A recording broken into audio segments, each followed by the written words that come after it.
I don't know. I mean, I try to do it in a way that they're absorbing it without really feeling that you're teaching them, where they're learning as we both go through together in this job.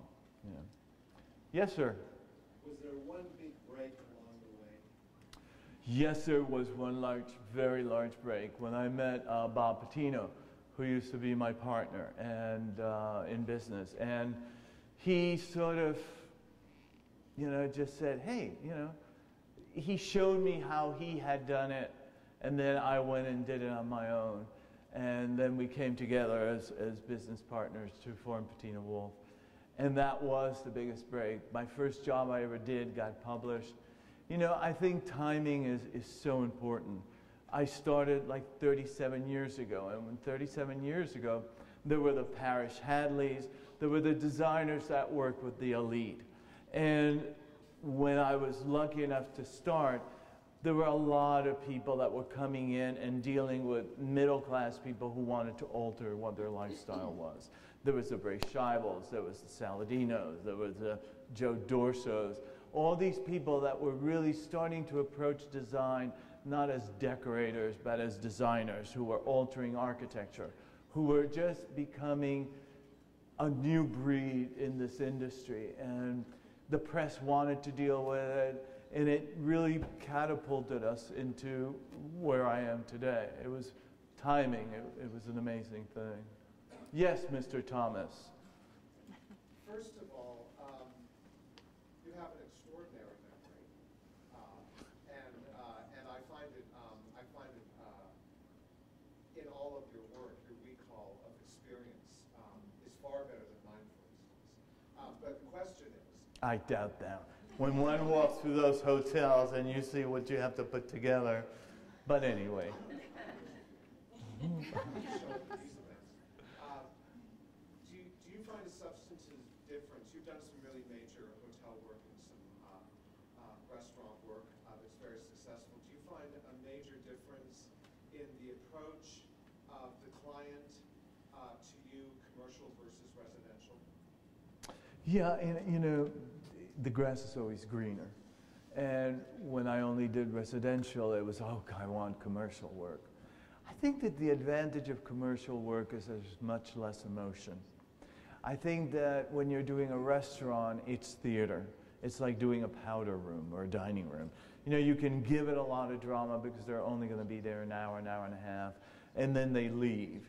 And so you can give them theater that maybe is not in their regular vocabulary, but it's okay because they're going to be there for a short period of time. I think doing hotels is so wonderful because here you're not just dealing with the client that Mr. and Mrs. Smith, and you know what they like and what they don't like. You have to try to get a general vocabulary that when these people come from all different parts of the world and all parts of this country, you can touch them in a personal way when you're doing these rooms. And I think that is really, to me, it's amazing to do that.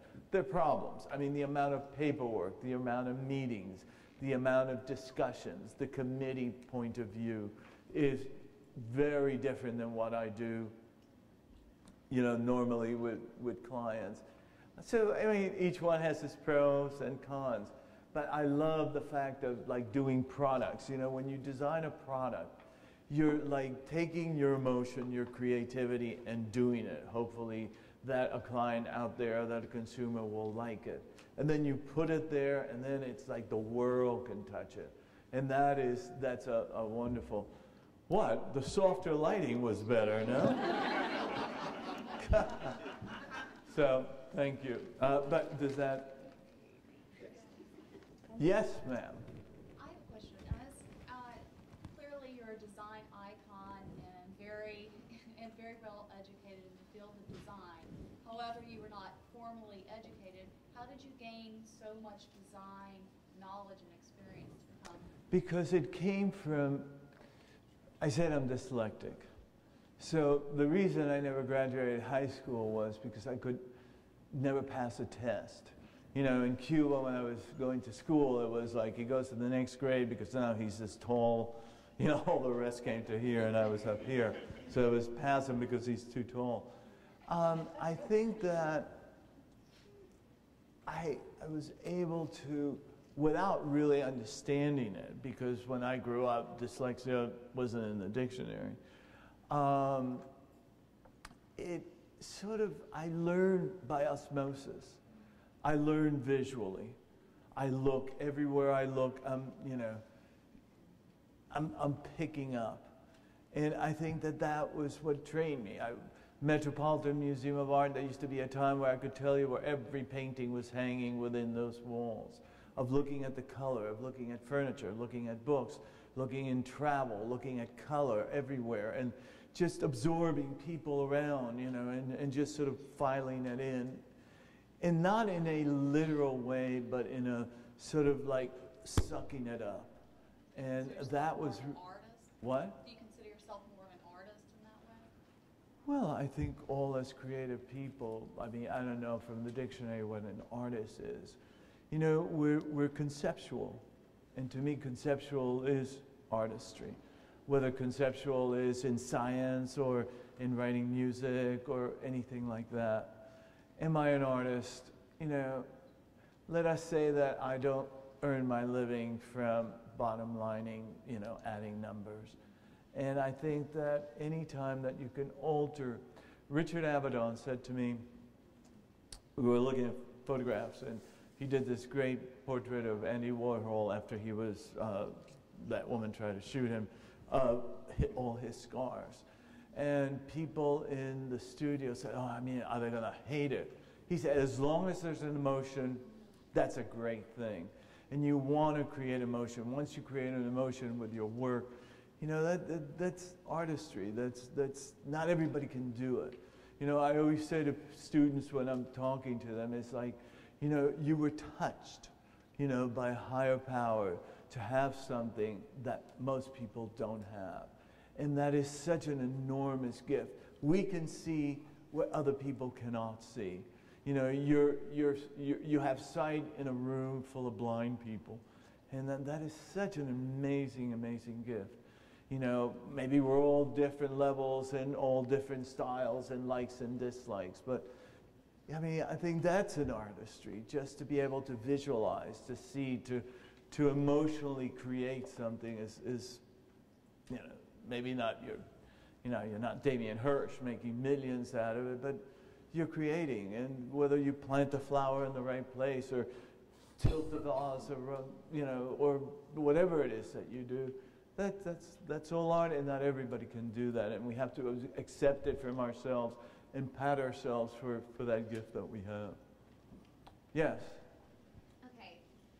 After All the bullshit you just said, the reality is, tell me about this. Yes, I'm sorry. Can't keep my mouth shut. I mean, I'm sorry. Basics. Sure. After you've created and you've been in your studio, like, I want to know your installation process. Okay. Do you want to know how much I charge, first of all? Well, sure. I want that, and I want to know Okay, from your here we go. studio into that house. I charge 35% commission of the net cost of a job, a design fee per major area, $2,500, which includes a rent. Write it down. $2,500. We go through a process of, we sit down with the client and we interview the client. And we have a questionnaire of likes and dislikes and how do you want to live, how are you going to use this room, what textures do you like, what textures don't you like, all these things, which then we send to the client, you know, for them to check and alter how many books they want in their library, all these things. Once all that's done, the space is measured, photographed, then it's laid down. We do whatever architectural changes we're going to do. Then I work on furniture plans. After that, then I design the furniture and balance. How long does that take? It can take 10 minutes. It can take 3 weeks. Oh, I'm fast.